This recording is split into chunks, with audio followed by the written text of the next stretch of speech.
O'Shea from AXR, and this morning I've got Ty Wiggins with me from Converge Consulting. Ty, you're currently doing a doctorate on looking at the successful transition of leaders and executives into organisations. Can you give us an overview of the doctorate and what inspired you to do it? Sure. The inspiration came from a large piece of work, executive coaching work we did a number of years ago, which was an organisation that had promoted their leaders ahead of the planned promotions schedule. Mm-hmm. And we went in to work with those leaders to help them overcome the challenges in the first 3 to 6 months. Mm-hmm. On the back of that, sparked a real interest in the area for us and as an organisation, and I followed that through to do the doctorate. Right. So the doctorate is the first study of its kind in Australia, the first qualitative study in this area. There's been some work done overseas, but not within the Australian business community. Mm-hmm. And again, it's one of the areas where good leaders and good recruits come into organisations and fail. Organisations lose a lot of productivity and a lot of momentum through this. So we're really curious to find out what we could do to help leaders do this better and help organisations understand how to manage this process better. Right, and through the research that you've done to date, what have been the factors that have contributed to a leader's or executive success transitioning into an organisation? So just to sort of give the context, we're halfway through the study. Mm-hmm. So thus far what we're seeing is some commonalities around the relationship with the direct manager, mm-hmm. the support, space, coaching, mentoring in that sort of space, mm-hmm. Making sure that the role and the performance expectations are really clear. I'd say as an overarching issue for organisations, most of the interviewees have commented that the onboarding program is very poor, mm-hmm.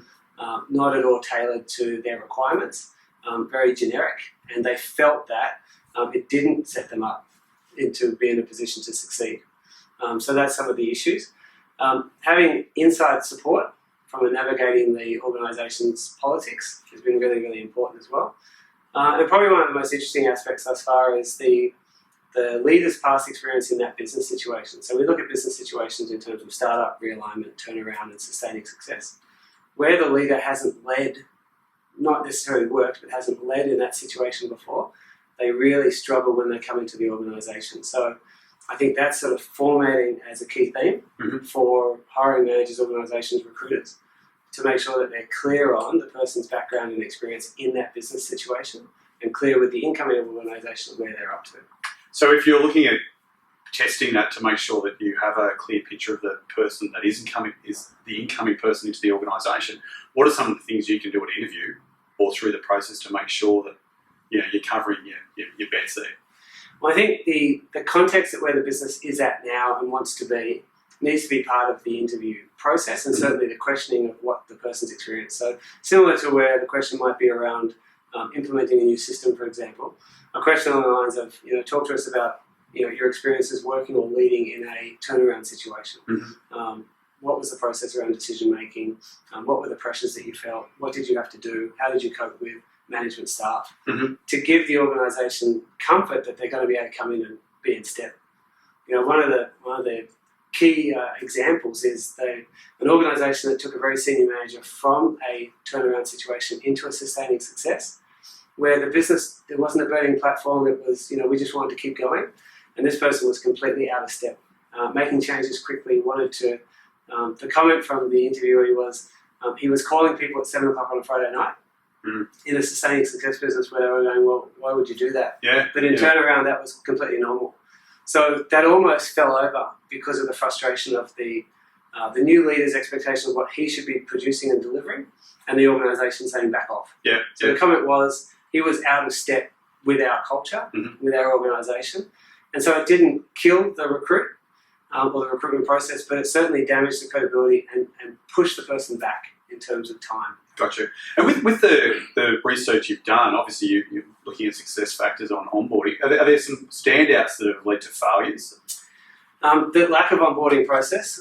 So, you'd be surprised senior executives get into offices and, there's no email, there's no desk, they can't get into the building, all these type of things which just erode the confidence. The direct manager component has been both a positive and a negative. So some really controlling direct managers have been, an inhibitor to success. Mm-hmm. Probably standout would be inability to navigate the organisation, the politics.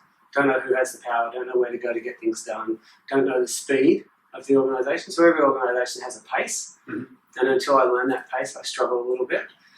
Where new leaders spend most of their time and most frustration is with the team. So having an effective team to support them and dealing with their inherited team is where the first 3 months is really consumed. Interesting. So the first month is really about discovery.